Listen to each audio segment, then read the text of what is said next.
Yeah, boy! It's the Dirt. I'm Dan Watson. It's also the 50th episode. So, Whoa. happy birthday, Dan. You look rough as fucking rats for a 50-year-old, to be fair. I hope I drop this chronologically to the way we've recorded it now. Oh, you're going to have to, aren't you? Yeah, I suppose so. 51st episode. 51st, 52nd episode. There you go. You can edit it now. Yeah, I'll just swap the clips around. But I'll tell you what, it probably nigh on almost definitely will be Christmas or very close to Christmas by the time this comes out. So we got the tree out, we got the Santa hats on and shizniz. I think I've even got a shirt, a Christmas jumper on, but it'll offend Sloggett if I show him. It's not anyhow, Kiss one, is it? Of course it's a Kiss one. Although I did tag you in that post, didn't I, to let you know that they're playing down here. Anyhow, we don't want to hear about my Kiss addiction. We want to hear about our mountain board addiction. Jeez. Let's bring our guest in. Today's episode is for your delectation. Is that even a word? It is now. Brandon Goode. All the way from the USA. Good evening. Sir. Howdy, guys. Happy to be here. Good. How are you today? Man, I'm doing fantastic. It's a Saturday here. I guess it's Saturday night over there. Is that how this works? That's right. Yeah, we're at 8 p.m. Wow. Yeah. So it's 2:00 here. But yeah, man, doing well. Doing well. Off for the weekend. So just living the dream. Living the dream. Whereabouts in the world are you, Brandon?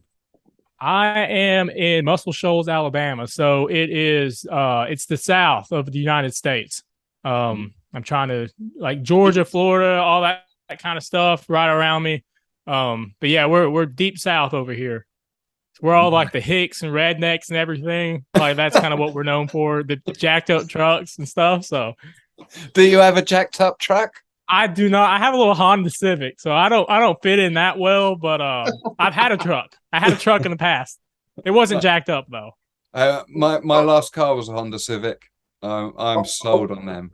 In fact, I think we consider ourselves we're like the hicks from this country as well. We're just called yokels down this end. That's the gear knob from my Civic. There you go. Hey, man, these boards behind you guys, I love it.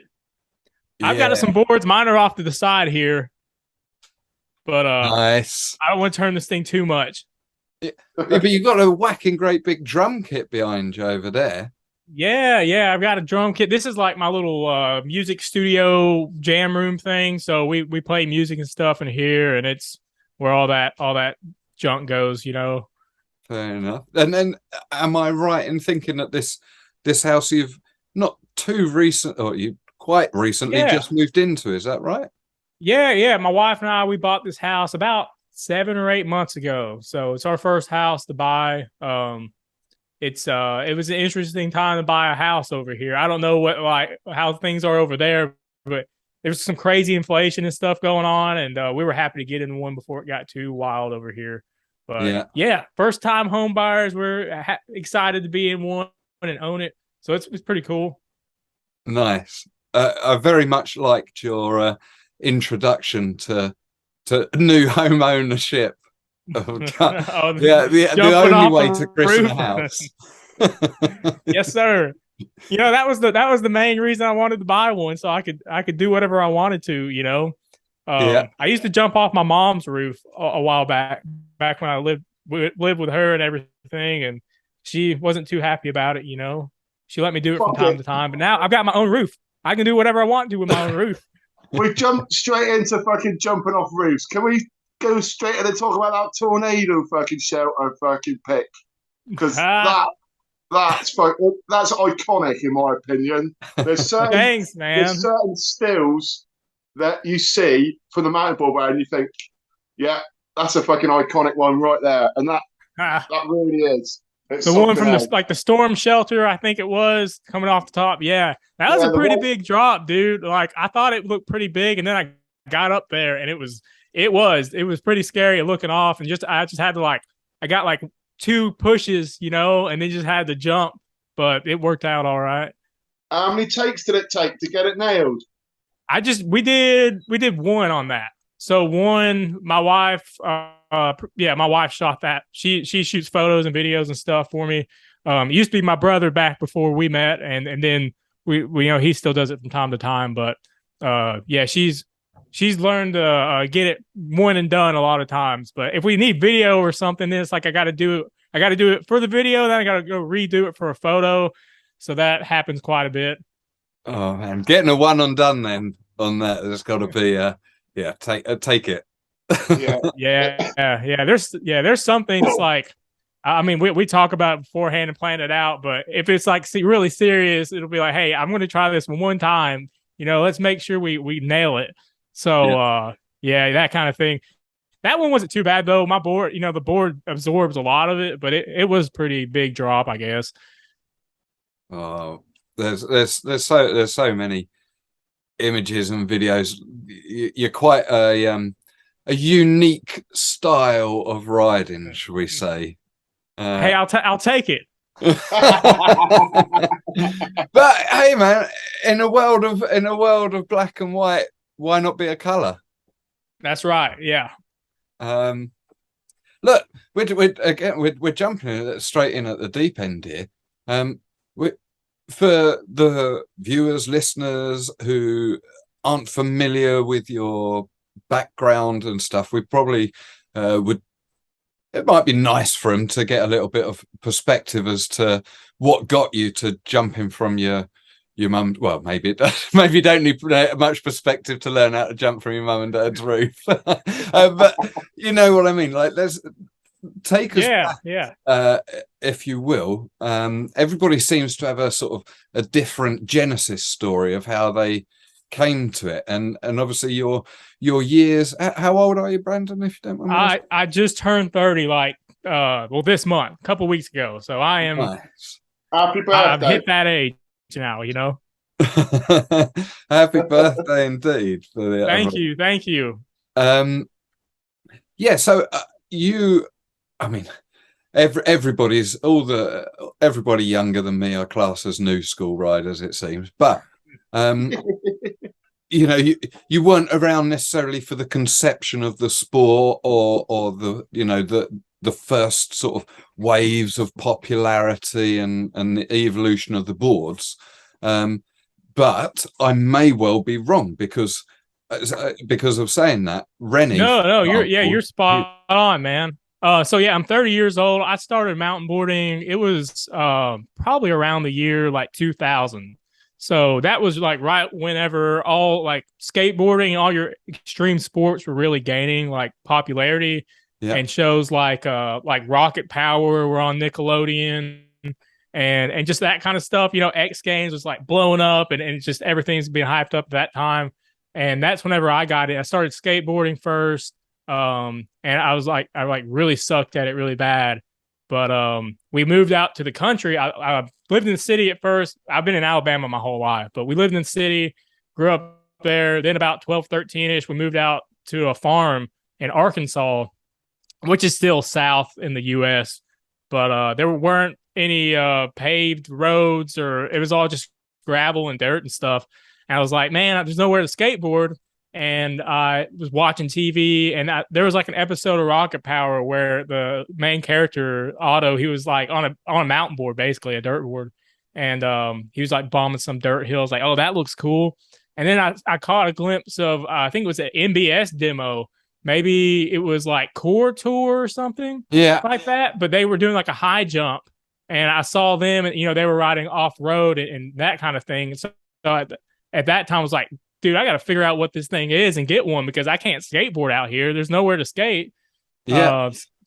We looked it up online. My mom ordered me a board for maybe my birthday or something, right around 13, I think.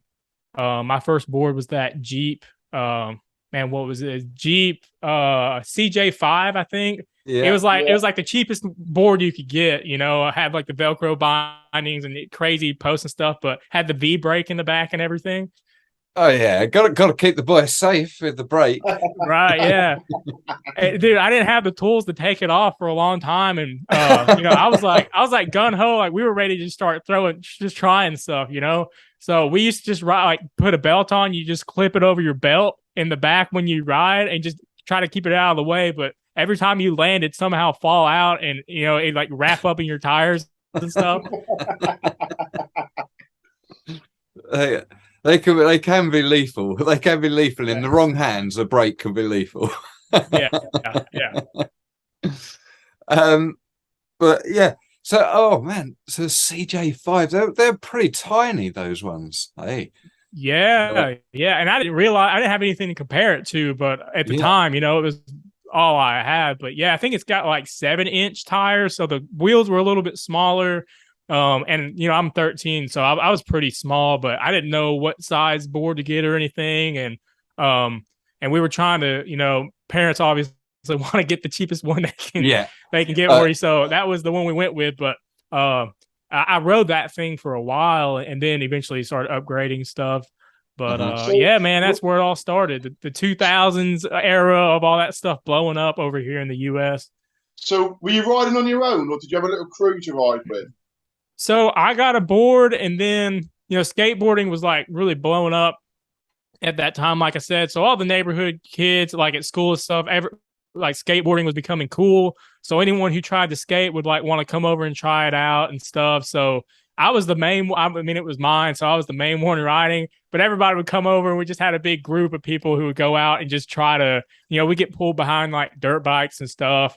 And the main roads and stuff were gravel, so we would just rip up and down those things. But it was fun, man. I bet.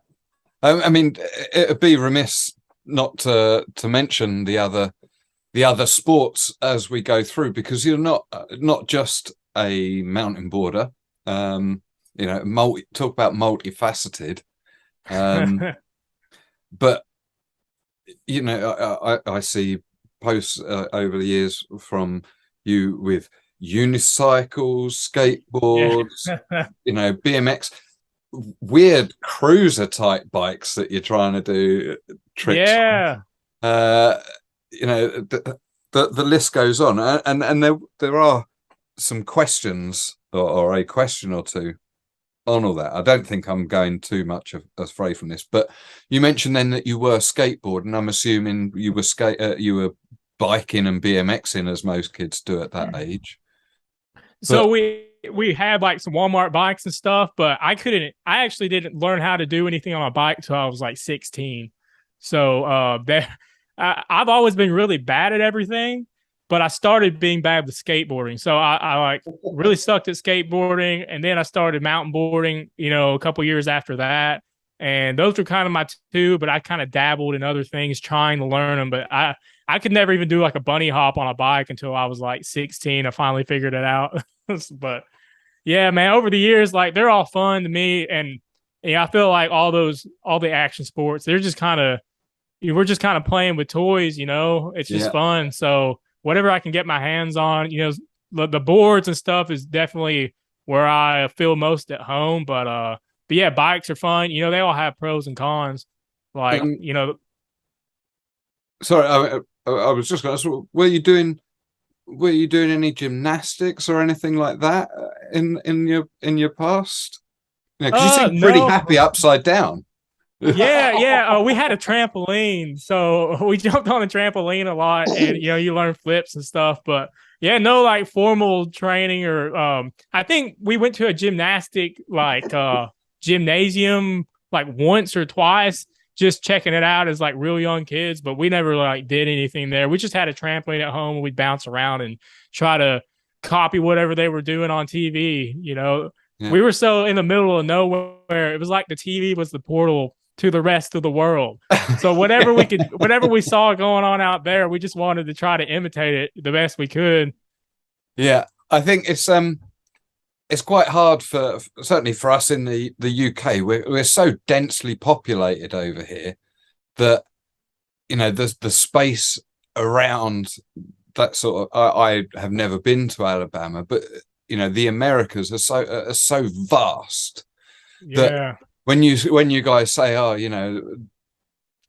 we guys bought a farm and me and my friends just hang out because there's not much else about, I'm probably assuming that your nearest neighbor might potentially be miles away. Yeah. Our driveway was like a half a mile long dirt driveway off the main road, which was also dirt and gravel. So I lived on like a 40-acre farm for a long time, growing up in Arkansas. And yeah, man, you were just pretty far away from everybody. I mean, it'd be a hike to get to your nearest neighbor. So yeah. I don't know. There wasn't a lot to do. There wasn't like the internet, like social media and stuff wasn't around. So as a kid, you just get bored and have all this energy, and we just wanted to play outside. So those, the things with the wheels, whatever we could pick up was what we gravitated towards. And you say we, and obviously I know you got a brother as well. Zach, has Zach been as prolific a rider as yourself? He dabbles in it from time to time. He's a lot bigger than I am. He likes a video game, from what I can see. Yeah. Oh yeah, he's big into video games. He's big into music too. But yeah, Zach, I think he probably, no, we got our first skateboards about the same time, and he's my older brother. He's a year and a half older than I am, but he's like 6'4", like 270-ish. Like he's a big old dude. I'm a little 5'8" fellow, so he's way bigger than I am. But yeah, he was always out there, all the way up till the time I met my wife, and even now still, he was like the main like video capturing person we had. He was the photographer or the videographer. He was always the dude with the camera, and of course we grab the camera and shoot him try stuff sometimes. But he wasn't as eager to throw his body down, drops and that kind of stuff. But yeah, he can skate and stuff and do some ollies and kick turns and all that. But he's a little bit smarter than I am, I guess.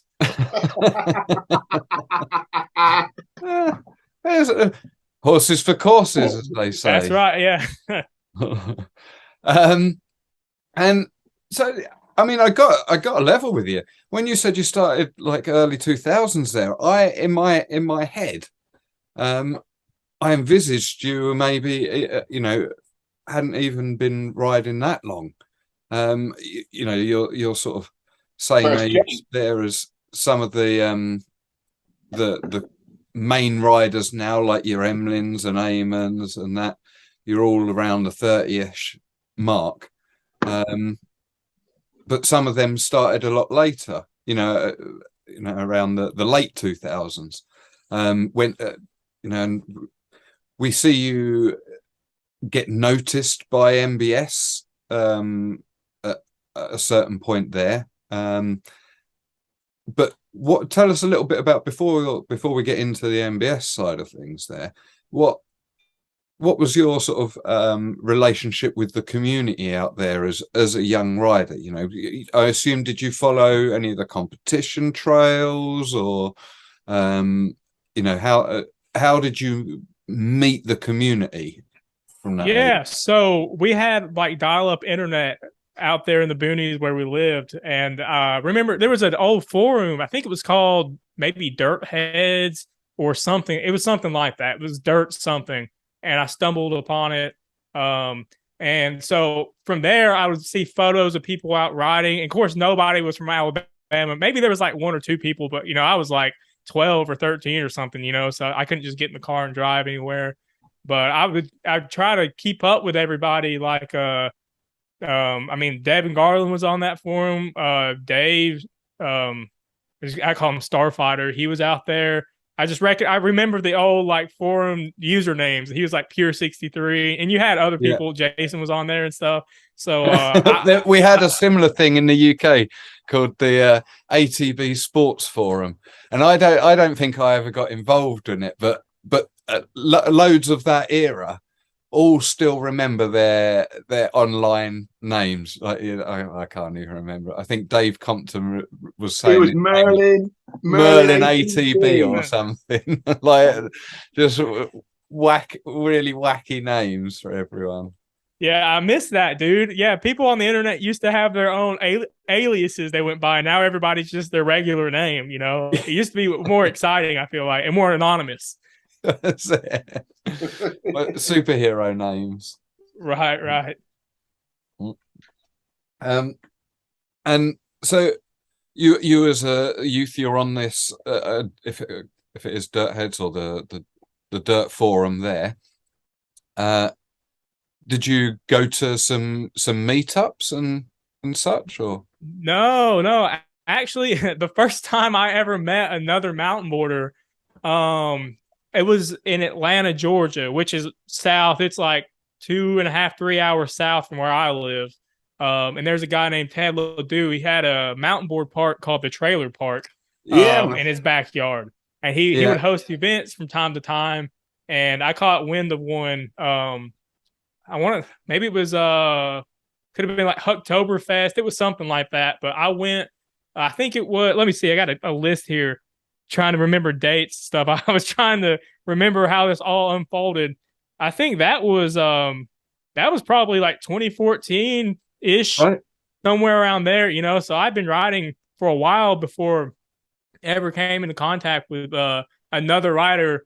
I know AJ Lawson was at the trailer park the first time I ever met anybody else. So I get there, and I'd never ridden anything with landing ramps or anything like that. You know, I've been hitting kickers to flat my whole life. So it was crazy going to this backyard, and it's just a crazy dirt line, and you got jumps in a row. You have to like land well and keep the speed through everything. And it was an experience. But yeah, the 1-5 crew at the time was there filming one of the videos. Maybe it was Hot Action, I feel like. So Shoutout down, one of the two there. Yeah, one of the two.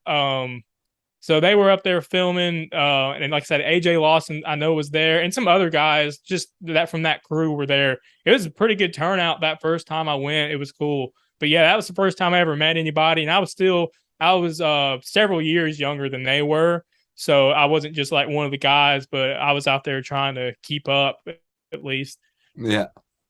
And that's, I mean, were you were freestyling by that point? You know, you obviously had your own kickers to flat in the yard. Never thought of building a little landing, digging a hole and then... So funny story. So like I said, I lived on a farm, and my stepdad at the time, we had several horses and stuff, and I wanted to dig holes so I could get more dirt, you know, to build the landings and make the jumps bigger. But he didn't want me digging holes because the horses could turn around, step in a hole, break the foot, end of the deal, right? So had to be really conservative with dirt.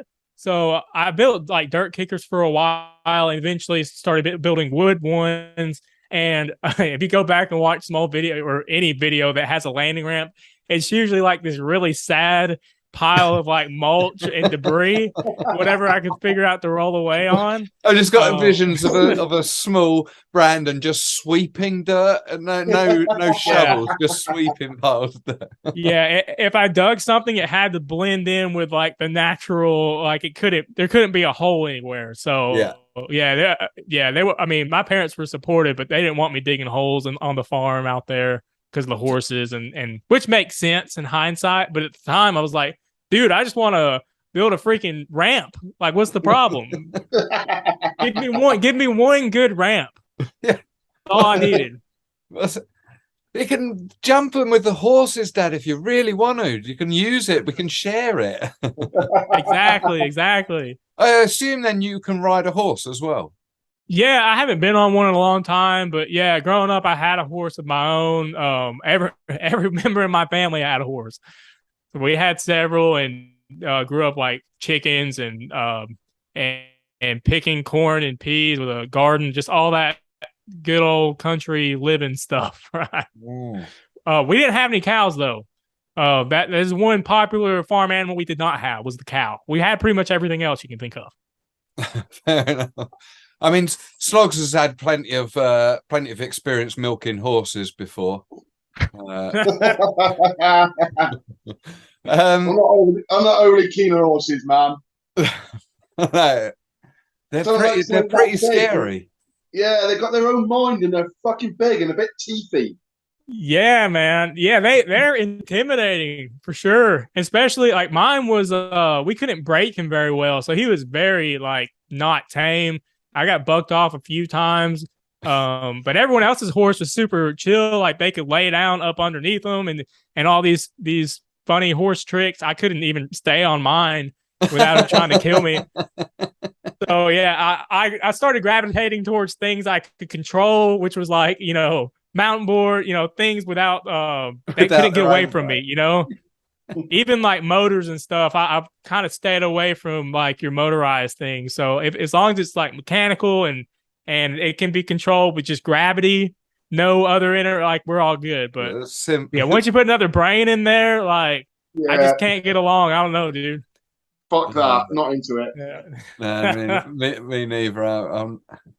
I quite like the thought of majestically trotting bloody city slickers style on a ranch somewhere, but the reality of it is I would be shitting myself the entirety of it. Yeah. I've forgotten where we were. So, yeah, we're meeting the crew down at the trailer park, an iconic place, as you say, one that we've seen imagery and videos from over the years.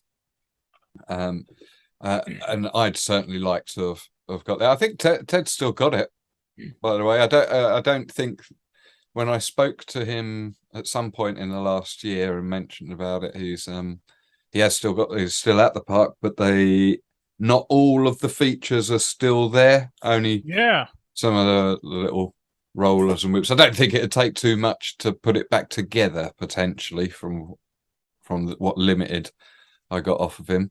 Yeah, that's good to hear, man. I haven't talked to him in a while. I didn't know if he was still living over there because I know he's been traveling, so I wasn't sure if he had sold the place or what was going on. But yeah, good to know it's still over there. It's been a few years since I've been out that way now. It was probably like 2016 or whatever the last event they put on. Yeah. I think I went there 3 or 4 times. They'd have an event or a couple of events every year, and then I'd come out for those. But yeah, that was really my only interaction with other riders up to that point, besides just the neighborhood, like friends hopping on one and us just trying to, shred. So how does take us on your journey from them first meetings to are you a competition rider? I've never been in a competition. I would love to be in a competition. Colorado is pretty far from where I live. Pretty much anything like this is far, like action sports. They're all like East Coast or West Coast, and then you have like Midwest has stuff going on. But the South of the United States is pretty barren as far as like action sports goes. So, well, I suppose you guys have rodeo and stuff like that.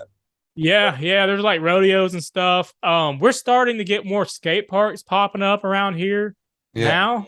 That it's kind of, that kind of thing. But even, it's there's only, there's a small community of even skateboarders, and that's like your biggest extreme sport out here, So it's not like, I feel like you go to like West Coast or East Coast, go to California, and it's just a huge population of enthusiasts, wheel enthusiasts, but it's not so much like that here in the South. It's a lot more monster trucks. Yeah, just there's more traditional. They got other things going on, but yeah, like that whole Southern thing is not as it's just not as popular. The whole mountain boarding and extreme lifestyle, they're not as into it. Well, what people, what we have to remember is that if you drive across Europe, or Western Europe, say, you can do that in a couple of days if you wanted to, and across that distance, you can encounter French, Spanish, German, Italian, all the way up to the sort of Asian influences of Turkey and so on. and every one of them's completely different, yet in the same size as a couple of states, really, in some of America. So you got, there's an appreciation that the cultures and the influences across America, despite the fact that you all speak the same language and you all vote in the same votes, the cultures are very different, aren't they? I suppose is what I'm getting at. Yeah, absolutely. Yeah, you said it well. The culture is just really different out over here. Out here in Alabama, I'm about 20-hour drive from like Colorado, and that's just the Midwest. Which you got, of course, Colorado Springs and all the MBS stuff that happens out there.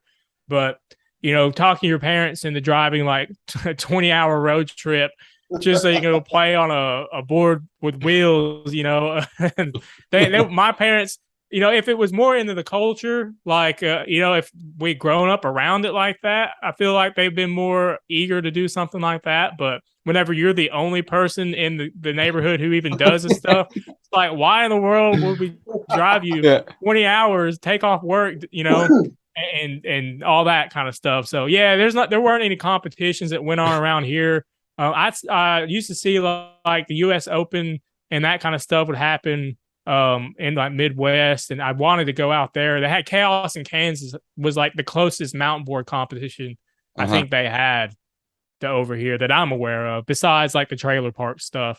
Yeah. But so how then does young Brandon Goode get noticed by a mountain board company that's 20 plus hours away from him, and is the only person in the town where he lives doing this and isn't at competitions? And it was through the internet, the World Wide Web. What started off on the Dirt Head forums, it eventually, Facebook started popping off somewhere a little later on, and I started like uploading pictures to the forum at first, and then everyone kind of just started, the community grew from there. And then when you get on Facebook, you actually start meeting like who these people are. And I was just trying to, even like that young, before the whole content game thing was a thing, I was just like, we go out, try to film some tricks or mostly take photos, and then I'd upload them later. And NBS caught wind of it back when they did like the e-newsletters, and I got featured in a few of those. And I was just always the random mountain board guy in Alabama. Yeah.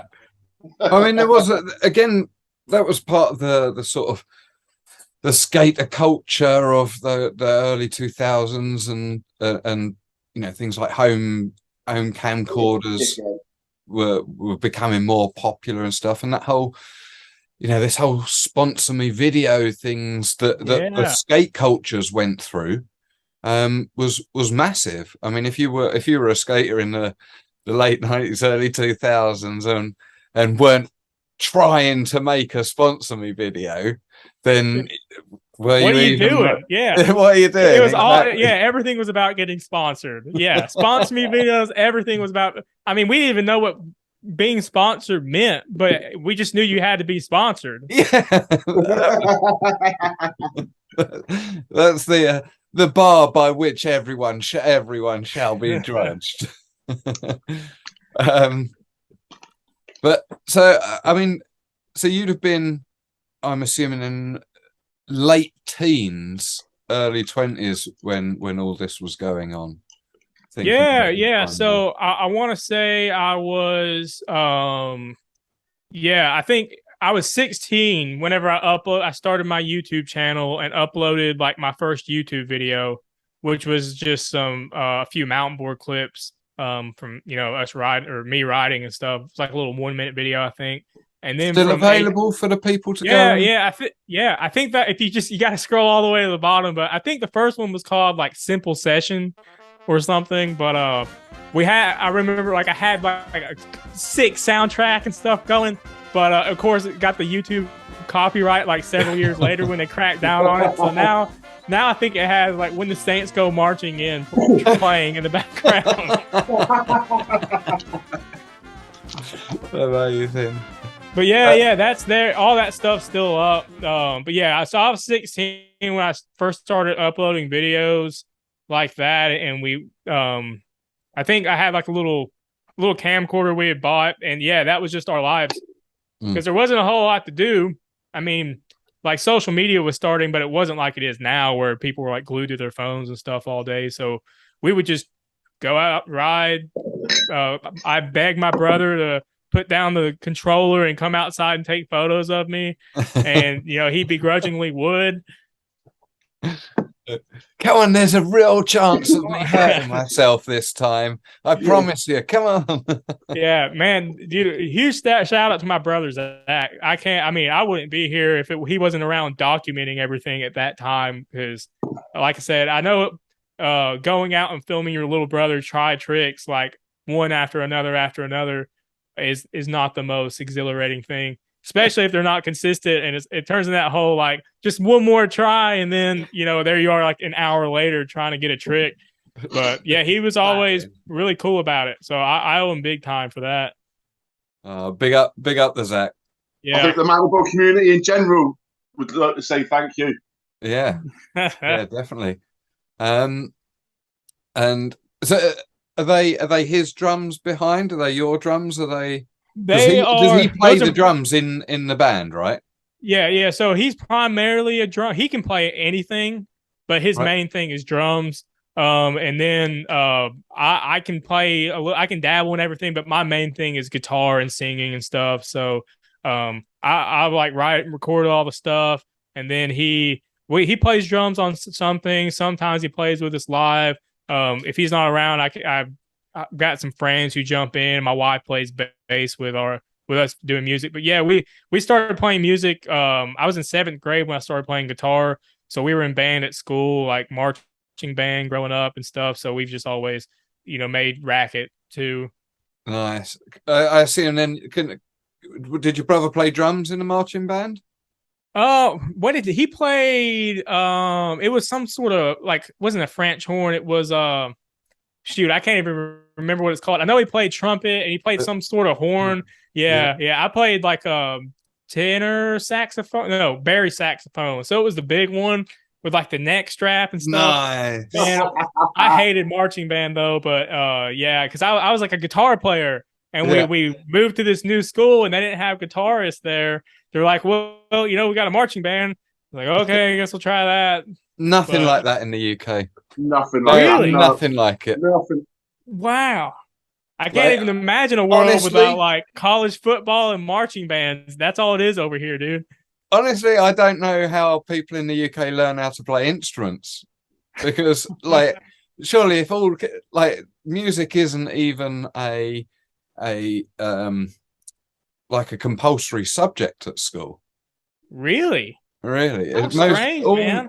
I'd say 90% of musicians here in this country are either self-taught or they have, seeked out externally. An external teacher of some description, or family taught. Yeah. I can't clap in time. Fucking useless. You just need some practice. Anyone can do it. He can clap. He just can't clap in time to me. Oh, it's not you. It's the beat. The beat's the problem. Yeah, exactly. It needs to follow you, man.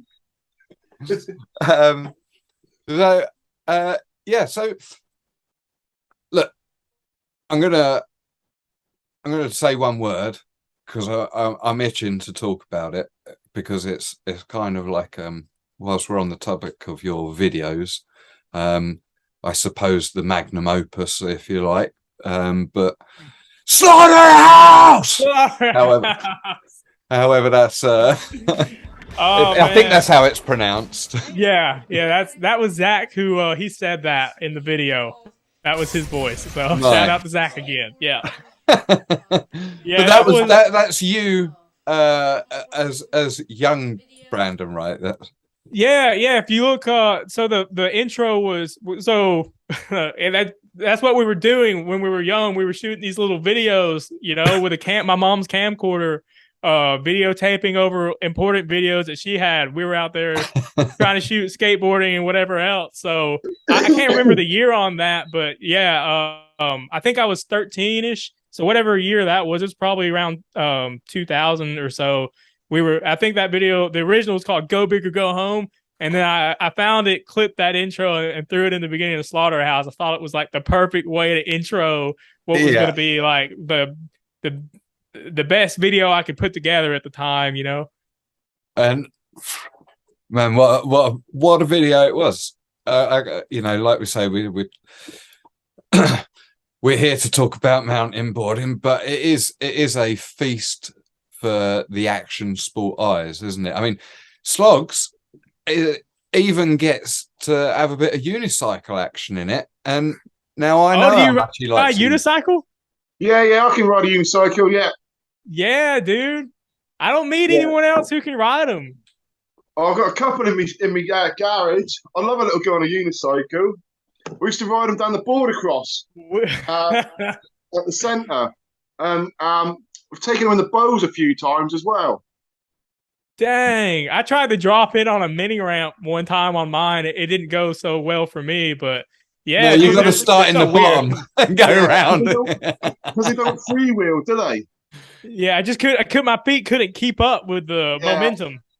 Although that said, there was. Do you remember back in the day that there was quite a number of people who were good on unicycles in the UK community back in the day, but there were a few. There was a couple I remember being exceptionally good on it that could sort of drop down at slow pace. I don't know. They just figured it out how to get down quarters and stuff. The bow that I used to ride mine in, it's got a waterfall, so there's no cope in it in one bit, and it's a nice gentle waterfall where you can actually keep pace with it. Your legs can keep up with it, and then you get up around the walls. Dang, that's crazy, man. I can't imagine. Yeah, I'm not. I didn't progress too much with my unicycling. I kind of figured out how to ride it and just kind of hop around, and that's about the distance I went with it. But yeah, I've seen those guys with like the it's like off or not off road, but it'd be like mountain bike unicycling. They're like out on the mountain bike trails, hopping over logs and stuff, and that just looks so wild to me. I'd love to get my hands on one of those things with a huge dirt wheel and stuff. I can't do them. That's for sure. I'm absolutely useless on them. I've tried. I just need practice, as you say. You've got your own talent. You can play the ukulele, can't you? Well, you're trying to keep that quiet then, were you? There's an actual guitarist on the podcast. Yeah, but a ukulele is not a guitar. A ukulele is like it's a stringed instrument, though, isn't it? Like, yeah, but you know what you've done here, Slogs, right? You've just made me look like a right sorry, Brandon. I don't know if that word's frequently used over in America. We're all adults here. That's like you saying to a skateboarder, "Oh yeah, well he goes down the park. He goes down there on a scooter." They both got wheels, and what's the difference? They've got a neck, strings down it. But he's a legit musician. Yeah, but you know, it's not like you play it with your teeth or anything. You still play it with the same like with your hands, isn't it? Hey, if it makes you feel any better, I can't play a ukulele actually. Like I can mess around on one, but I don't know how to play any songs or how the instrument's laid out or anything. So you got me beat there. Oh, fair enough. That wasn't the aim. That wasn't the aim, but I'll take Too that. Bad we can't have a jam over the Zoom call. I'll put that now on my CV. Yeah. I'm a better ukulele player than Brandon Goode. For any future employers, you two can have a little play around, and I'll unicycle around the coffee table while watching you. No, dude, Slogs, if you want to clap while you're unicycling, give us a rhythm. You cap it in, I'll put down some guitar chords. Look, I was chatting about Slaughterhouse there, and I have definitely got some question there with relation to one of the tricks that we saw within that, and you know, potentially one of the enders, if you like. There, this one comes in from Mountainboarding in Tiny Boxes, aka Josh there, says, mate, you seem to shred it and kill it at every board, bike, or anything you touch. My question to you is this: what is your secret to the multi-talented part there? And I think we've covered that first part there, Josh, in where we've gotten to as to, you know, boredom as a child on a farm in Alabama. But it's a two-parted question there. And when will we get to see a Superman backflip on the mountain board? As we already know, you have done the Superman and the fingerboard flip / kickflip on the mountain board. Give us a new world first, please. Dang. A backflip Superman has never even crossed my mind. That would be so crazy, dude. I don't know. Well, I'll go back to the beginning. So I think the secret sauce, this is going to sound ridiculous, but I'm actually like a big kind of a health nut. I think if you kind of take care of your body pretty good and don't do too many awful things to it and stretch and all that and keep everything inside working well, you can kind of bounce between these things and develop like a general overall decency. Like I'm not very like extremely good at one, but I feel like I'm decent at everything. Yeah, I think just general fitness is honestly like, it's kind of a boring answer, but I like work out and stuff a lot. I feel like that's really helped me do everything well. Nice. Hey, so whilst we're in this the finger flip section there, Antonio Maciera from Portugal has also sent in a question there with relation to that, and it's kind of very similar. He says he knows that you practice many sports and you do well in all of them, but so if this comes into your tenure, because it's verging on that sort of thing here, I apologize. Which is your favorite of the sports? Ooh. Honestly, man, I like them all for different things. So there's not just one overall thing that I like more than the others. I like skateboarding because skateboards are pretty cheap and you can kind of do it anywhere. It's easy to throw in the trunk. I also hate skateboarding because I'm very inconsistent. And when you fall on concrete, it like really sucks, you know? It's I've never been more frustrated with anything in my life than skateboarding. Like, I also feel like I get beat up a lot in skateboarding. Just like there's just a lot of little bitty falls and all that, like banging your shins up on stuff and like putting your wrist down. All that stuff adds up to limping at the end of the day. Whereas on a mountain board, I can pretty much ride anywhere and I'm a lot more consistent on it. I like that it's attached to me when I want it to be, so I can be more acrobatic with it. However, it's hard to ride up a hill, you know? So you get pros and cons. I love watching, like, I don't like watching skateboarding very much unless it's like big aerial stunts, like all the rail riding. I've never really been into that. So I've also been doing it the longest. So for me, skateboarding is like the most boring to visually see unless it's like some like stuntman style kind of thing. Whereas I love watching mountain boarding in any capacity. I love watching like mountain biking and BMX because a lot of it's aerial based, you know. But bikes are, you know, they're huge, they're heavy, they're clunky. You don't fall a lot, but when you do fall, it can be a bad day, you know. So I don't know, man. They all have their pros and cons, and there's different places to ride them all, which is why I feel like I've ended up picking them all up. Is there was one thing I didn't like about one, so I found something that could do that in its place, sort of thing. Nice.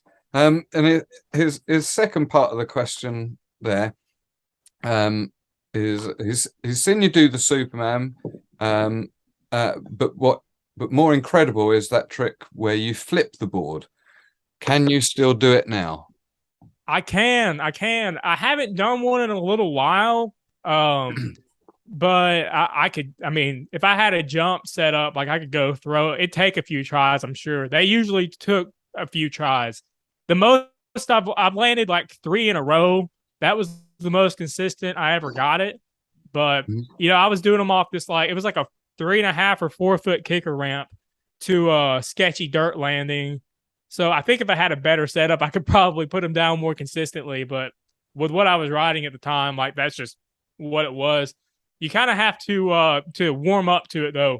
You have to get the Superman down first, because if you can't get to a Superman, there's no way you're going to be out of the board long enough to flip it around, catch it, and put it back down. So I would warm up. I'd get my Supermans like super dialed in to where I was just nailing them every time and getting real comfortable.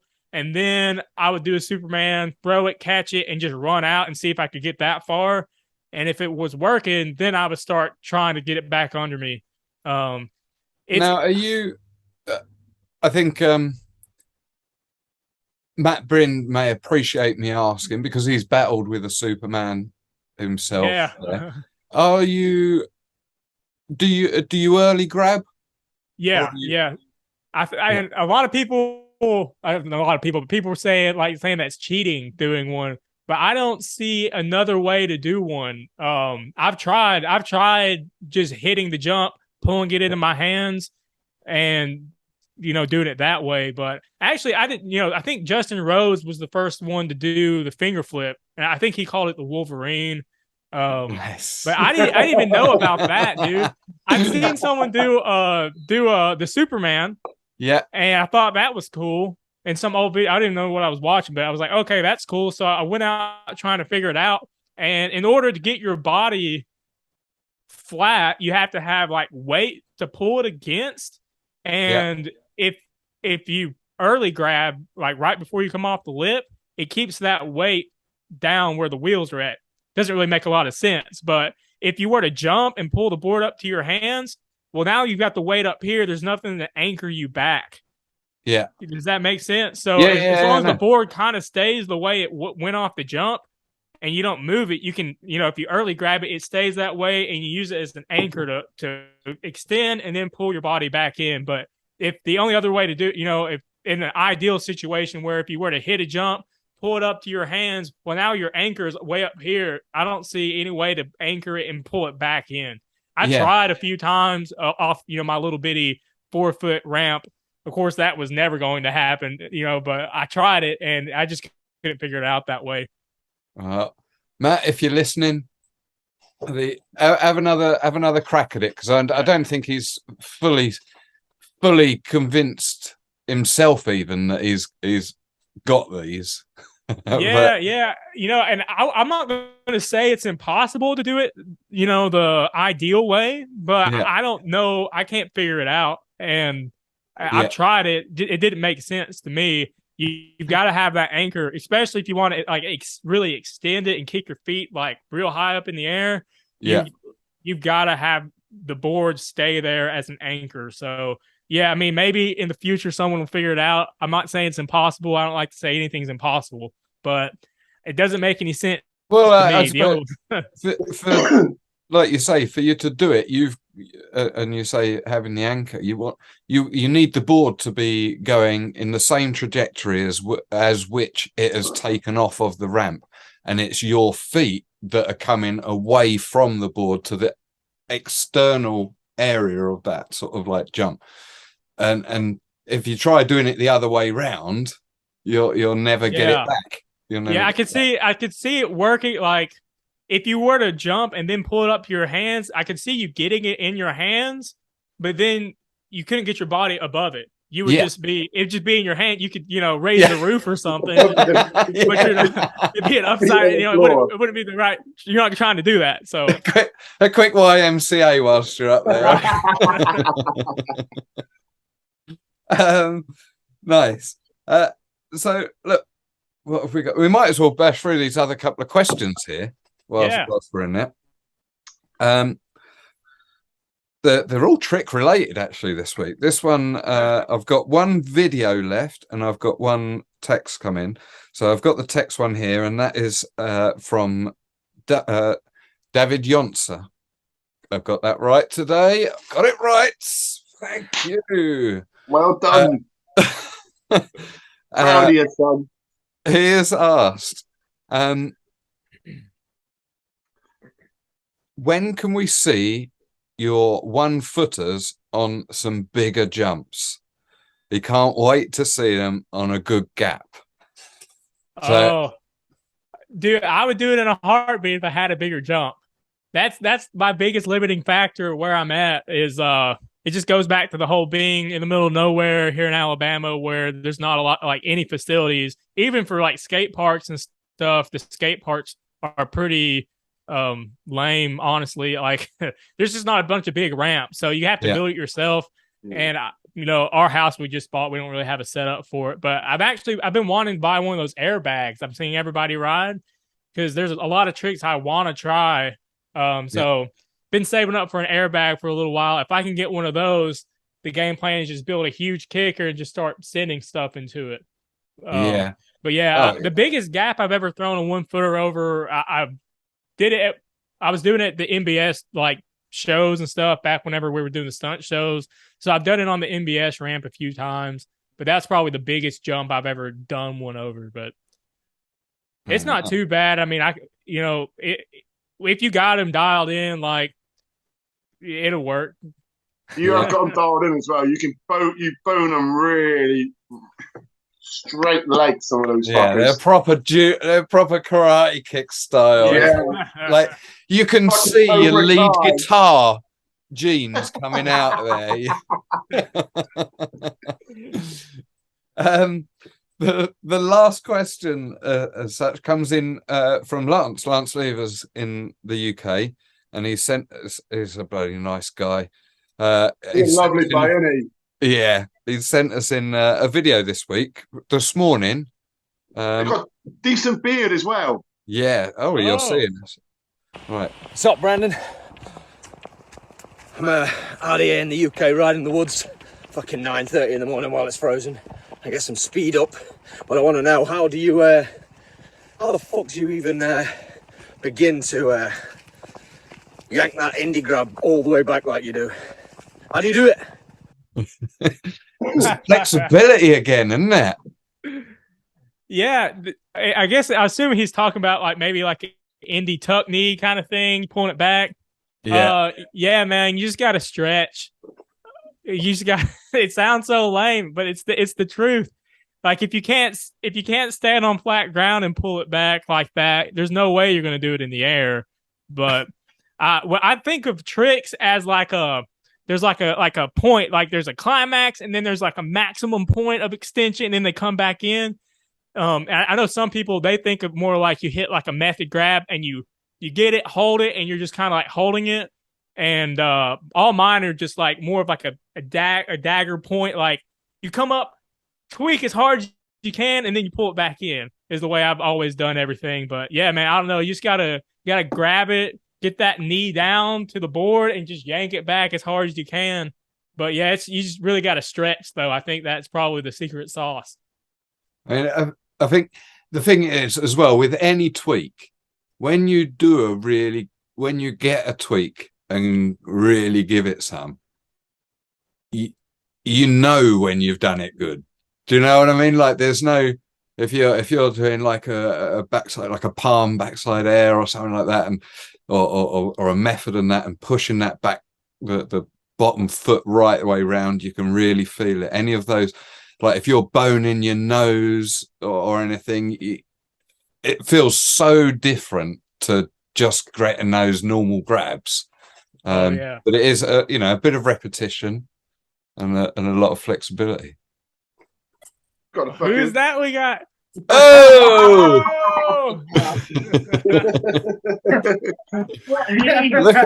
All right, we can talk about the Superman now. Happy guys, how's it going? Happy 50th! That's it. They're gone. That was it. They're out. That's the second time that Mr. Andy Brindis fucking bankrolled us like that. And it. I gave Eamon the link, and he said, "Oh, Oh, they're back in again. Oh, Their audio is not as quick to link up as their video is. Which isn't a bad thing, because fucking Matt Brindle is going for 3.5 hours on his podcast, didn't he, the fella? No. yeah. I don't hear Nothing. anything from those guys. It looks like they're having a good time over there, though. Yeah. I think Eamon has been down practicing. For those listeners there, we have been invaded in the studio by Matt, Eamon, and Andy on the screens. But unfortunately for them, their audio has not clicked in. So it's like a silent invasion. We've had here they come. oh no, Third no, time's a nothing. charm. There we go. Happy 50th! Hey, Here we go. you took your time there getting that sound working. I don't know what you're talking about. It's been glorious from the start. That's fault. I only work in IT. Eamon, have you got a mo going again? Hey, Have you got a mo growing again? Eamon. Yeah, Eamon's always got a bit of a tash on, let's be honest. Yeah, a little bit. Anyway, happy 50th. So this is the highlights podcast, right? Of your best bits from the 50 episodes. Yeah. Oh wait, Oh, yeah. Brandon's here. Shit. Brandon. Brandon's here. That question for Brandon. Well, Hey, Brandon, Don't crash my how's it podcast, guy. What are you thinking? going? Hope you're good. Disrespect. Get on the Gosh.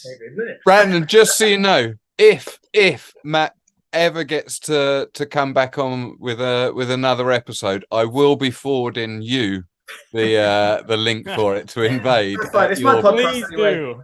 It's only fair. Andy, I think you must have a question, surely. Someone's got to have a question here. It's about time for readers, listeners' minds. Yeah, we've literally just finished the last reader's question. Oh, that's good. Because now we've got a professional question. Have you ever tried what we consider to be a proper Superman? That means Oh my no God. binding grab before Where going. were you on like now. 10 minutes ago, dude? Oh, Rewind the podcast. Fine. Well, Right, my next. question is, Brandon, my question to you, good sir. Hello, how you doing? Hope you're well. Howdy, good to meet you. That's And not- you, good to meet you as well. See, I do that regularly on calls. Nice to meet you. Anyway, question time. How do you do a finger flip?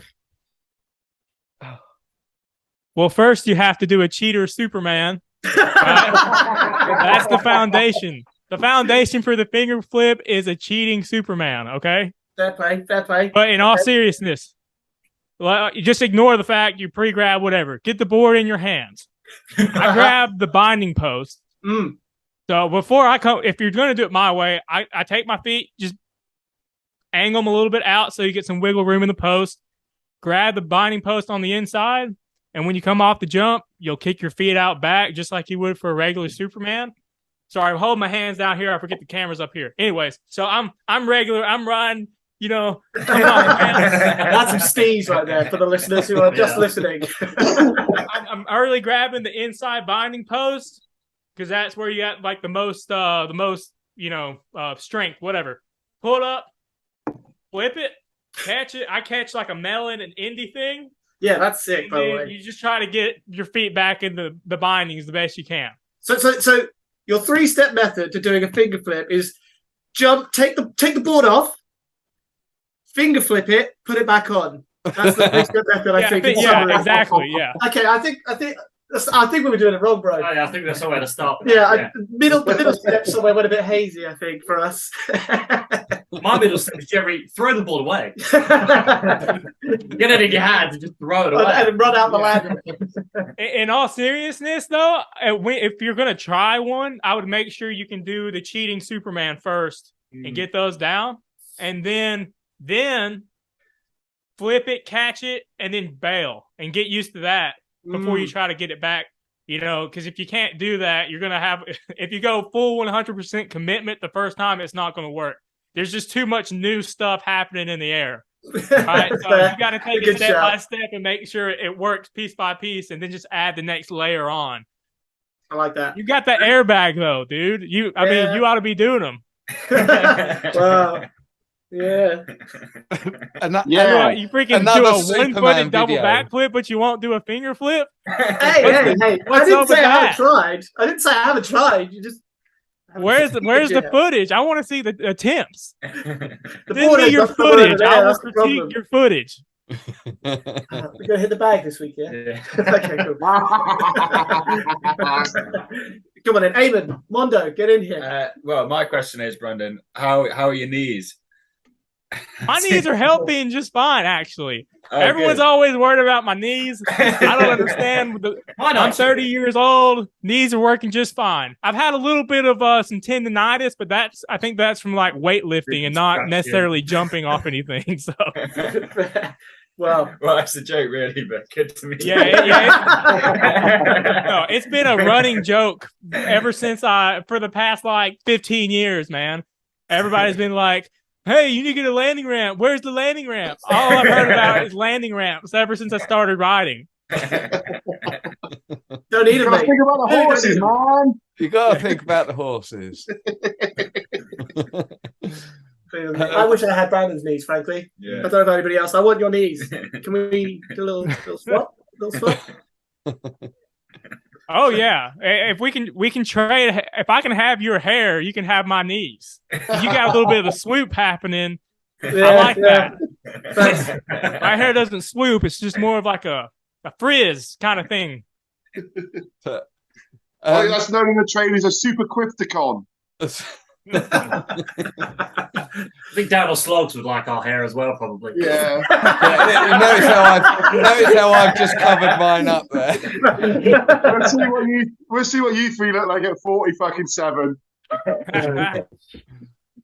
Now, I've as we've been invaded here, I am gonna throw caution to the wind here and get Brandon. I'm gonna ask you to call. These three have been in some little secret training session for the last week. Matt Brind is now a rail guy. Yeah, I see that. Right? Yeah. Right? Heard. Finally. And they're down there doing all sorts of stuff on the airbag. Now, oh my God, that's a jug. I didn't say behind I didn't know you had a sweet pair of jugs.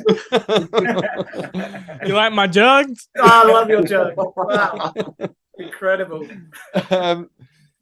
I want you to give a trick call out for each of them to post up in the next session down the airbag.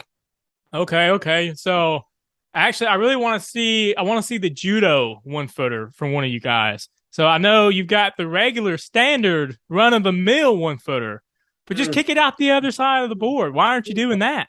There you go. What's up with that? Matt Brins is now rapidly looking through for a picture of him doing that. I'm not saying he hasn't done it. I'm just saying I haven't seen him do it. Right. What about one of these? Like this? Upside down doing it? Is that okay? Okay, you got me. You got me. Andy, Eamon. I stand corrected, guys. Give it to Andy, I stand corrected. I've got a couple. I want to see. I want to see a fresh one, bro. Fresh One. Freshy. So, Eamon, a judo from you then this week. No way. This picture was taken by Eamon, actually. So Eamon. Oh, that's gorgeous. Yeah, that's exactly what I wanted, actually. So yeah, you've already crossed that off the list. I'm out of this. Eamon's out of this. Andy's got no evidence. The camera. Hey Matt, have you tried the can thing where you go one way the other way? Only I normally go back then front and then in, not like front to back then in. You should go like the 3-piece. Because you got big ramps over there. You got the air time. Get 3 kicks. 3 kick. All right, triple kicker. All right. Yeah. I'll take it. Get all over that thing. Yeah. Sounds good. There we go. Have we got a trick for Aim just subtly gone there. No, I'm not doing that one. Give Eamon a trick. One-footed tricks. Say that. I'm not. I haven't. I want to see Eamon do that thing where it's like a cartwheel on the ground with your mountain board. It's like you ride and then you do a cartwheel. The board does it with you. Have you seen that? I've seen snowboarders do it. I'll give it a go. Yeah, I've been trying it. I can't get it to make. One-footed trick.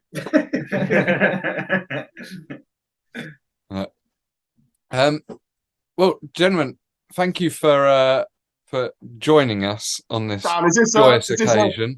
Fuck you three. Yeah. In a polite way. the worst, like proper. But Dan, Vlogs, congratulations on 50 episodes. And congratulations to Brandon on being the 50th as well. Well done. Thank you. Yeah, I'm so happy to meet you fellas over there. I just know everybody through the internet, so this is exciting. Nice. Bringing the world together. That's right. Cheers, gentlemen. See you soon. Cheers, also. See you soon, gents. Take it easy, brothers. Adios. I'll leave now. There we go.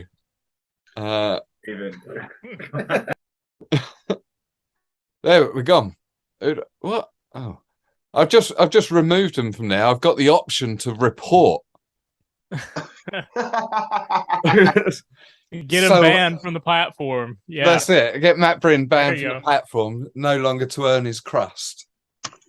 Dan, yeah. I'm gonna have to do my 10 set because I'm gonna have to shoot at some point. So should we do my 10 set now? Yep, let's go for it. And then you lot can do whatever you want to do after. Oh, I should have bloody kept Eamon and bloody Brindy on. And well, you ditched them. Oh, right. She's done the old switcheroo. Yeah. Brandon, we're gonna 10 quick questions. Don't think about it too much. Just quick fire. We shout them out. Give us a quick answer. Regular or good? Regular. Right. Favorite trick you've ever done? Superman. Favorite trick you've seen someone else do? Double backflip. Double backflip. Matt's double backflip 1-footer. That was so sick. What's the biggest drop you've done and landed? To flat, obviously. Let me think here. I'm trying to think. I jumped off it's like a 1.5 story building one time. It was somewhere around there. I don't know how many feet it was. It was large though. I've got a video. I think it's in Slaughterhouse. It's like a gymnasium. It's like an indoor gymnasium and with like a tin roof, and I just pop off on my board to flat. It's in pavement. But yeah, that was a really big drop. I don't know. You hear my board bottom out when I land. It just like clicks the concrete and scrapes. That was a pretty big one. What's your current setup? I've still got the Kirkman. I think it was Tom's second model, the one with the rainbow on top, the Pro 100. That's lasted you well. Yeah, man, I've had it for 9 years and it's still holding together. I would have thought you were going through boards like no one's fucking business. You would think that, right? You'd think I'd be snapping them. I've only broken one board in my whole life, and it was my old Core 8 I snapped learning 540s. But yeah, dude, it's 540s on a Core 8. That was my second board. So it went the CJ5 or the Jeep one, right? And then I upgraded probably a year later or whatever, got the Core 8, and I was progressing a bit of extra length. Yeah, it was like purple, had the blue tires and stuff, and I was trying front side fives, and I made one, but it just snapped the whole front end off for whatever reason. I think it was probably my lack of landing ramp probably did it. Funny that. Yeah, go figure. Who would have thought that would happen? What's the next trick you got your sights on? Or are we allowed to even know that? You know, what I would like, I really want to get a double backflip. I just have to find a ramp to do it on. I'm like 90% sure I could get it down, no problemo. But I don't have a ramp big enough here. I'm going to have to travel and find a jump big enough to actually pull one around. But that's the next trick I would really like to get. Mm. I feel left out not being in the double backflip club with everybody else. So I just want to be a part of it, you know? You best get saving for that fucking airbag. Right. That's right. Yeah. Yeah. Once I get the airbag, dude, I'll just build the biggest kicker ever and just full speed. You know, that's all I need. Who's your favorite rider to watch? My favorite rider was always either Tom Kirkman or oh gosh, now I'm going to forget his name. Cody Stewart. Those were my favorite guys. I always just tried to imitate their style. So, I mean, that was how I learned a lot of my tricks, was just watching repeat of like Cody doing like front side spins. I feel like we do them in a similar way, similar style with some of that stuff. So that was just me trying to rip him off the whole time. Both of those riders known for their one-footed antics from time to time as well. Yeah. Especially Cody. Yeah, I saw him do like a 1-footed 5, and I was like, holy cow, dude, that's next level. So yeah, I was just trying to be like those. They always had the like really good style, in my opinion. And I know from watching videos of Tom ride, he had that similar, like, if you were going to do a grab with a spin, it would be a poke. It'd be like a real hard poke in it. And that's just what I always wanted to do. Yeah. So. Who's your favorite rider to ride with? Do you guys know out of like the handful of people I've ridden with, John Durba? Yeah. Dude, I had some of the most fun ever riding. I went and visited him back when I was doing the shows and everything, and I stayed with him a couple of days, and we had just an amazing time riding. So he's number one for me, and I really enjoy riding with the NBS guys on the stunt shows. But Durba and I just hit it off really well. We both grew up just hitting jumps to flat or down like little hills, just homemade kickers. So we got along real well. Nice. Right, final question is not even mountain board related, but hook me and Dan up with 3 bands from your way that we should be into, that we should be listening to. Obviously, Brother Good. That number one. There's a local band here. They're on the come up. They're called Carver Commodore. They're pretty good. It's like indie alternative rock stuff if you're into that. Yeah, I'm into that. Yeah, you probably like them. They're similar to like the Hives, that kind of thing. Uh-huh. Trying to think. That's 1, 2. You need number 3. Man, you put me on the spot here. Oh, no. You guys know? Do you know who Japan Droids are? Japan Droids? Yeah. No. Nope. But They're now actually- we're going to they're from- investigate it. Yeah, They're from right. Canada. Yeah, they're like a 2-piece band from Canada. But I'm really big on them. Big fan of those guys. It's like really dirty garage rock stuff, but they're good. They put on a good show. Is it like quite sludgy, is it? No, it's pretty clean. I mean, the production's really dirty, but the music itself is just really poppy and rocky. Cool. Thank you very much. Yeah. There's a band from over there. They're called Spectre. I found here probably a couple of years ago, dude. And they're probably my number 1 or number 2 band at this point. I wish they'd come over this way, but yeah, there's a lot of like Southern rock and stuff that happens around here, like soul music sort of stuff, but that's not really my thing. So No.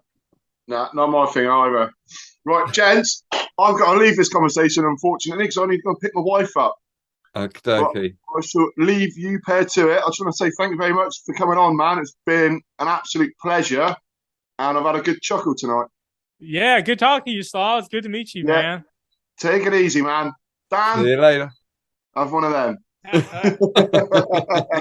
Laters, guys. See ya. Yeah, man. Well, just the two of us. now. It sure is. Yeah. We've get gone some from bonding a time. 5-person episode at one point down to just the two of us. We are all over the place. Yeah, well, I suppose that's those questions there. Emlyn did, whilst we were there, did send a message in asking what the hardest trick you've ever done is, but I'm assuming that we did already cover that, did we not? I think we did. I don't think we did. I'm trying if the answer is any different than any of the other ones. Yeah. No. At this point in time, we've talked about so many tricks. Yeah. I'm trying to think of a particular trick that gave me a hard time, but I think just the finger flip, just because I hadn't seen anyone do it up to that point, which apparently, Justin Rose had done it. I just wasn't aware of it. So trying to figure it out without like watching other videos or something of somebody was kind of tough. But yeah, I guess that might be like my biggest contribution, maybe. Oh, you know what? Now that I'm thinking about it, circling back around, I think y'all had asked what I had my sights set on next, and I said double backflip. Actually, before that, it just now crossed my mind, but here for a long time, I've been wanting to do like a axle stall to backflip out on like a quarter pipe. So you go up like front side axle stall and then backflip to fakie. And I've got to where I can like get the flip around. I just need to turn to 90 degrees and roll out of it. But I'm hoping that'll be the next. Have I seen you do a backflip on a quarter pipe on your roller blades on your fruit on fruit? Do you guys call them fruit boots? On the fruit, yeah. People call them fruit boots. Yeah. I wasn't sure if that crossed the Atlantic or not. Or yeah, dude. Yeah, I think some people are offended by it, or I mean, like I said, we're all just playing with kids' toys, anyways, man. They're fruit. Who cares? They're fun. I had a pair of fruit boots when I was a kid. I haven't had one for years, although they probably it would have been in my early teens, I think, around the time when, like yourself, you had skateboards, bikes, and you just spent doing what kids did back then. Before the invent of social media and video games were so prolific as they are these days. And the rollerblades, I just picked them up about 3 years ago or so. I just I wanted to see what it was like, so I got a pair. And growing up, like everybody was like making fun of rollerbladers and stuff. So I was like, well, I can do anything, but I definitely can't do that, But now I'm an adult and I didn't care as much. So I was like, hey, let me get a pair of these and try them out, and actually having a lot of fun with it. So, well, exactly. That's all that matters is the amount of fun. Jeez, man, you can be riding Heelys for all I care. If you're having fun, that's all that matters, really. Yeah, it's true. It's true. Look, I'm not going to keep you on for too much longer. But I did kind of, want to talk a little bit about you've mentioned your tour days with MBS, and so on and so forth. And I assume you're still on good terms with all the crew at MBS and that. How you got picked up by them via the videos and such, and you went on tour a few times there with them. How was that? Man, it was so much fun. I had the time of my life. So it was. I probably did 4 shows with them, I think. So not a whole lot, but I know we went to Boise, Idaho, Iowa, and then the last one I did was in Albuquerque, New Mexico, and that was one I got hurt pretty bad at. Had to have surgery and stuff, but really? I had a great time with those guys. Yeah, so we were in New Mexico. We were riding a university campus, I think, one night. It was like Matt Silva, Mason Moore, Dylan Warren was there, Brandon Johans, and myself, and Devin was around as well. I don't know who all was there at the campus that night, but anyways, we were jumping some stair set, and I landed and I bent the truck on my board. It was like a brand new board. Anyways, I bent the truck. It was like drifting really bad off to one side, right? and we were doing shows, like 3 shows a day out there at some state fair. So the next day, we didn't have any extra trucks around to replace mine. And I think maybe Ari Coates had an extra board, or somebody had an extra board laying around. They're like, hey, just use my board for the show, right? And man, I don't know, jumping on someone else's board. Yeah. I've never been, it's totally different. Trucks are broken differently. It's just a whole nother thing. And It's that weird, isn't NBS it? ramp, yeah, the NBS ramp, to me, growing up riding these little 3 and 4 foot kicker ramps, that NBS setup was like a death trap in my eyes. I mean, it had like a 20-foot roll in. You come down, hit a jump that went over like a truck, and then you had a big landing. Like everything was wood, and we're on top of like really, really rough asphalt. But yeah, so next day I had to do shows, so I borrowed her board. I think it was, dropped in, did a few of the tricks, whatever. It came time for me to do my 540. And it was just it's like a front side 540 nose grab. I mean, I can do it in my sleep, right? And I think I over rotated or something, came down, like bashed my face on the landing, and it blew my shoes off, and the board went somewhere else. It was just a different, wheelbase is different. Everything's different on someone else's board. Yeah. So that was weird. And, we're putting a show on. So I'm like, okay, I got to get up, probably scaring some people. We're trying to make mountainboarding look cool and accessible and fun and not dangerous. So I go to stand up and take a step, and my foot just like rolls over, and I fell to the ground. It's like, oh no, what's going on here? You got back under the tent and stuff, and started getting like sick to my stomach. And that was where I knew like I had done something I hadn't done before. Because I've actually, that's been the only like real bad injury I've ever had, believe it or not. Oh no. So I'd never like really broken a bone or anything. And just having that, like getting that sick, lightheaded feeling, I was like, oh, something weird's going on here. So anyways, I ended up taking an ambulance to the hospital, and I had like cracked a bunch of metatarsals and like my heel. I think one foot was still in the binding, and maybe it like wrapped around with the bores. Yep. I don't know exactly what happened, but yeah, man, it was all because I tried to borrow someone else's board. So learned my lesson there. Yeah.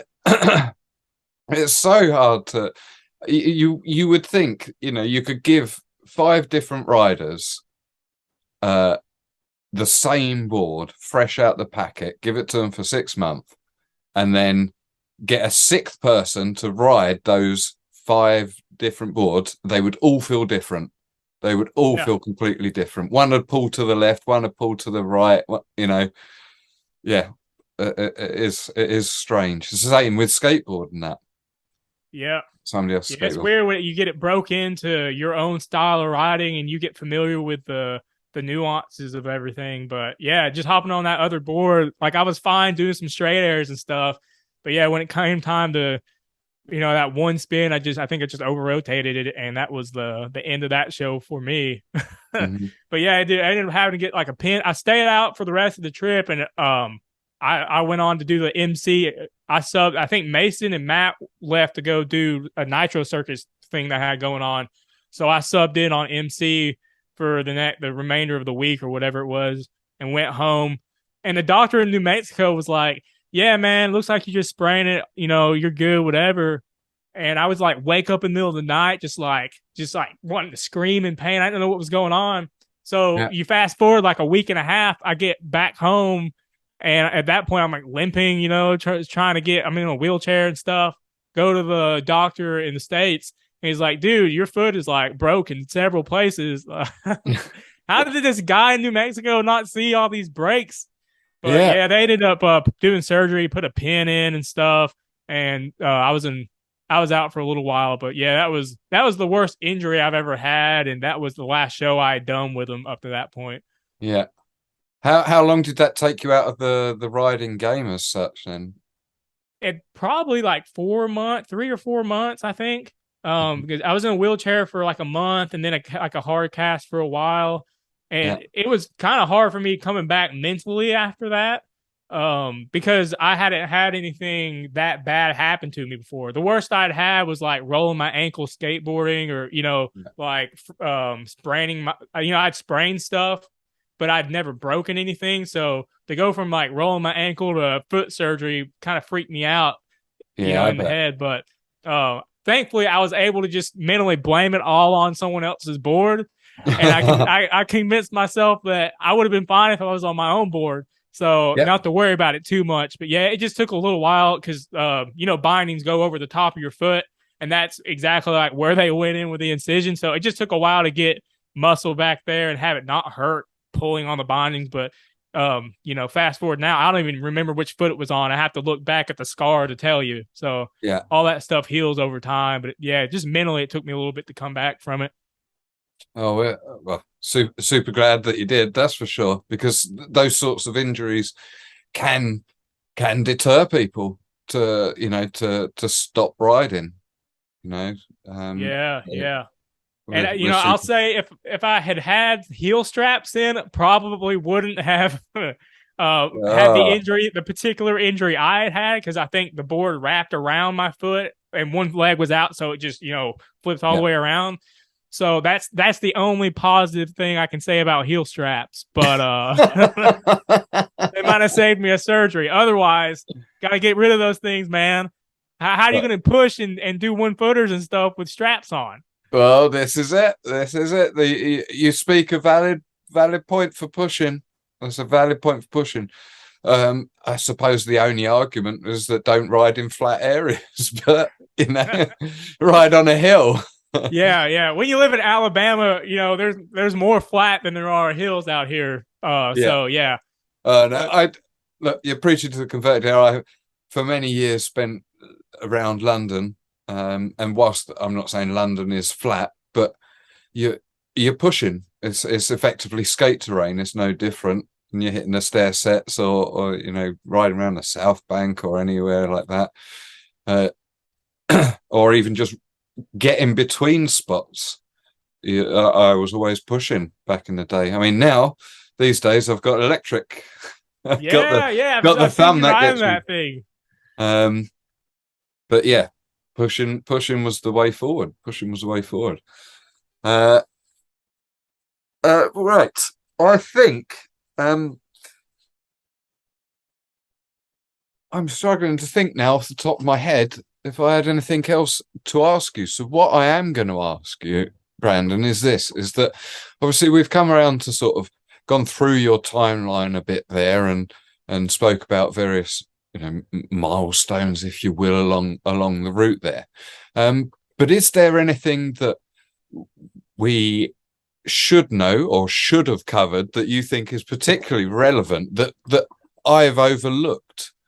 There's only so far Facebook stalking will get you.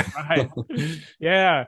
Yeah, man. I think you covered it pretty well. Yeah, I just started out riding in the backyard, posting stuff online. Jason messaged me one day and offered me to send me a package with some things, and that relationship started up with MBS, and eventually they brought me out to do on tour and stuff. Had a really good time doing that.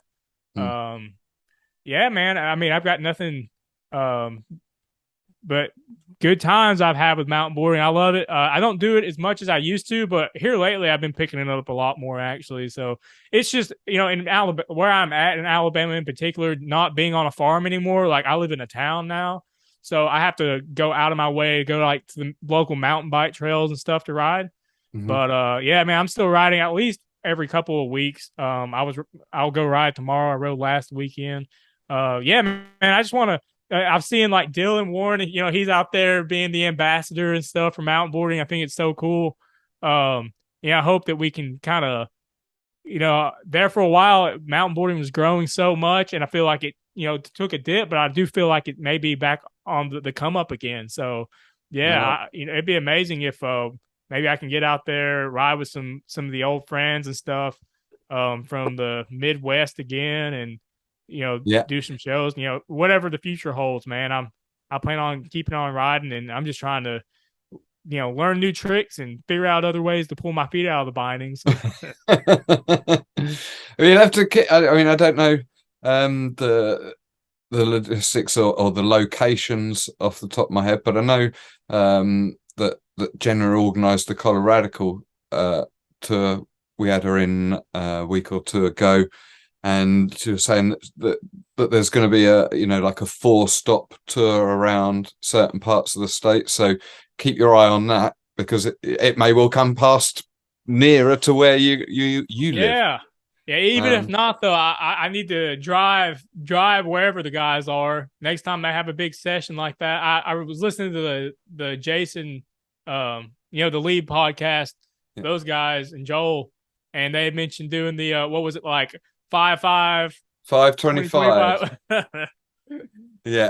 Yeah, maybe there'll be like a big hoedown with everybody here in the near future. Get together with everybody else in the States. I need to come over there, man. I'm not very well traveled, so I know my wife would love to come over the big pond, check it out. Oh, hey man, take her up on it. You can always, there's always, as you know, well, like you say, not very well traveled. You won't necessarily know that as a mountain boarder, you will have a bed and a home and a food in your belly in every country around the world. There's such a cracking community that you'll be welcomed like a brother. And obviously your good wife, Hayley. Give some thanks there to Hayley. She's, like you say, been doing your photos, and she's sent up some bits on the socials there, so thank you very much for that, Hayley, from us, from the Dirt. Appreciated. But yeah, I mean, if that's it, I think I'm going to try and wrap the episode up there, dude. I hope that you do get to make it along to some bits. The world champs next year in France. Good reason to make a trip, or try and plan a trip, and a little bit of time maybe to save up some money. I think the world championship would be a great first competition for me to enter. Of all of them, why not the big one? Go straight for the big one. That's it. But look, dude, thank you so much for taking time out of your Saturday here. Go off, enjoy the rest of it. I'm gonna get myself off to bed, ready for work in the morning. I work a Sunday. Fun. Well, hey, thanks for having me on here, man. I really appreciate what you're doing, what you guys are doing for the community. I mean, it's great to listen to these episodes and get caught up on like old friends I haven't talked to in a while, and acquaintances and everything, and then also find out what the new stuff that's going on. So, man, I can't say thank you enough to the content you guys are creating and putting out there. Love it. It's reaching as far as Sweet Home Alabama over here. You're being listened to all over the world. I say it every time, man. It's an absolute privilege and an honor that I don't take lightly. It didn't. In my dreams, it's gone better than my dreams, basically. And it gives me a chance to speak. Like, without this, realistically, what are the chances that you'd have given me a couple of hours of your time just to sit down and talk about your history and stuff like that? It's a dream come true for me, because I'm just a fucking great big geek when it comes to mountain boarding. And I love nothing more than meeting people, having a laugh with them, and especially when that involves my beloved sport and our beloved sport. And I think that's the key to it, isn't it? Is that passion that not just I have, but each of the individual guests that come on, and each of the people that listen around the world in the community, we all have that passion. We all have that desire to learn a bit about what each are getting up to, and aspire to be friends with people around the world that are involved with the sport. Like, I would love to, if money and job and family and responsibility and time was not a factor. Right. Could you imagine the lifestyle it would be to go around and just shred with people every day? It would be incredible. But this is the closest I can get to doing that. So for me, I'm still living the dream.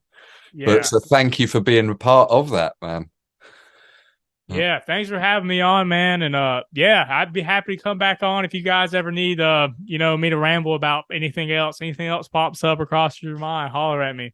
Oh, we would definitely like that very, very much. We are well, as you know, this was the 50th episode of the Dirt. We are, by the time this gets out, it'll be bordering on Christmas. I will be taking a little break for a few weeks, and we'll be coming back with season 2 of the Dirt. So we get to start it all over again. And yes, of course, as we've got towards the end of this season, we have actually had a couple of returning guests. I mean, Eamon's been on as a guest host a number of times, but like Dylan has now been on twice, as has Mael from France. So yeah, there's always returners. And we hope to have a few specials coming up in the new year as well. You gotta get some shirts or some merch made, man. I need some memorabilia. I need to represent. Send me your address. I'll send you a little something. Something out in the post. Merry Christmas from the Dirt, as such. Whether it'll get there before Christmas, I doubt. But drop me your address. Yes, sir. Well, hey, if you're ever around the States or around Alabama, I don't know why you would be, but if you ever found yourself on the southern side of the U.S., you got a welcome spot over here as well. So, thank you very much, my man. If ever I'm in the manor, I will definitely be hooking up. But if not, I really would like to get out for 525 or Don Baker's Dirt Heads Hawaii Bash. He mentioned is another one. I know I've been chatting to Akoni about that as well in the past. I want to. Yeah, that'll be a good one. It's so bizarre meeting people online like this and then actually meeting them in real person later on. I feel like, that's how the internet brought us together. But it was the same way with like the NBS guys. Like first I communicated with everybody online and, we got to know each other that way. And then you actually meet them in person. It's so crazy, man. Life's so bizarre. Modern life is bizarre. That's for sure. But dude, thank you very much for your time. You've been watching the Dirt. You've been participating in the Dirt, ladies and gentlemen. Brandon Goode. Way aye, man. That was dead canny as out that like. Cheers for tuning out to listen. Now, before you gan yem, don't forget, if you want to keep getting doing with the Dirty Dirt fun, like and subscribe. Get amongst it. Shy Ben's getting out.